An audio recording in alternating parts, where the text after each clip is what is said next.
नमस्कार। आज बात करते हैं एक ऐसे अनोखे बैंक की जो हर सुबह किसी के अकाउंट में हजारों डॉलर डाल देता है।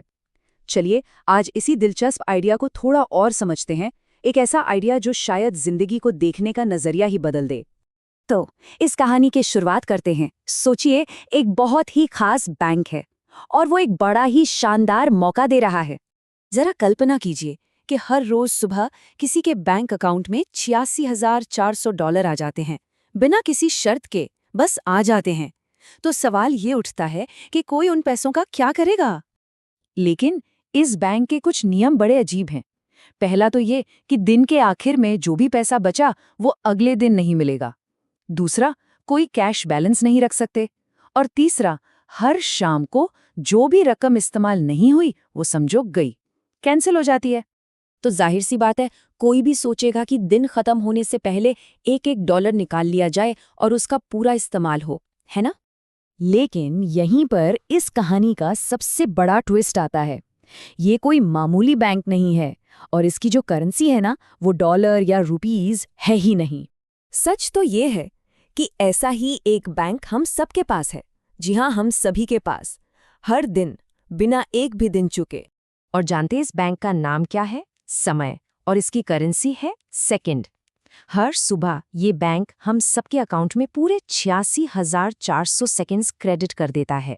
86,400, ये नंबर जरा ध्यान में रखिए। ये सिर्फ एक नंबर नहीं है, ये हर दिन मिलने वाला एक बहुत ही कीमती तोहफा है। जी हाँ, एक दिन में होते हैं पूरे 86,400 सेकंड्स और यही है हम सबकी रोज की जमा पूंजी। ना एक सेकंड ज्यादा, ना एक सेकंड कम। और ठीक उस अनोखे बैंक की तरह इस टाइम बैंक के भी कुछ पक्के नियम हैं। ऐसे नियम जिनमें कोई ढील नहीं दी जाती। देखिए, एक नॉर्मल बैंक और इस टाइम बैंक में जमीन आसमान का फर्क है। जहां नॉर्मल बैंक बचे हुए पैसे को अगले दिन के लिए आगे बढ़ा देता है, वहीं ये टाइम बैंक हर रात बचे हुए सेकंड्स को खत्म कर देता है। किसी बैंक से लोन तो मिल सकता है, लेकिन समय से उधार नहीं मांग सकते। कल का समय आज खर्च नहीं किया जा सकता। तो इसके नियम बिल्कुल साफ हैं, एकदम क्लियर। जो समय इस्तेमाल नहीं हुआ वो हमेशा के लिए गया। कोई बैलेंस कैरी फॉरवर्ड नहीं होगा। आने वाले कल से कोई उधार नहीं मिलेगा। अगर दिन के सेकंड्स बर्बाद हो गए तो वो नुकसान सिर्फ हमारा है, और सबसे बड़ी बात, उसे वापस पाने का कोई तरीका नहीं। तो जब नियम इतने साफ हैं तो सवाल ये उठता है कि हम अपनी इस कीमती दौलत को इन्वेस्ट कैसे करें? हमारी स्ट्रैटेजी क्या होनी चाहिए? असल में जिसे टाइम मैनेजमेंट कहा जाता है वो और कुछ नहीं बल्कि ये तय करने का तरीका है कि हम अपने रोज के 86,400 सेकंड्स को कहाँ और कैसे खर्च कर रहे हैं, बिल्कुल एक फाइनेंशियल डिसीजन की तरह। और यहीं पर इस पूरी बातचीत का निचोड़ सामने आता है। देखिए, बात कभी भी इस चीज की नहीं होती कि किसी काम के लिए समय कम है।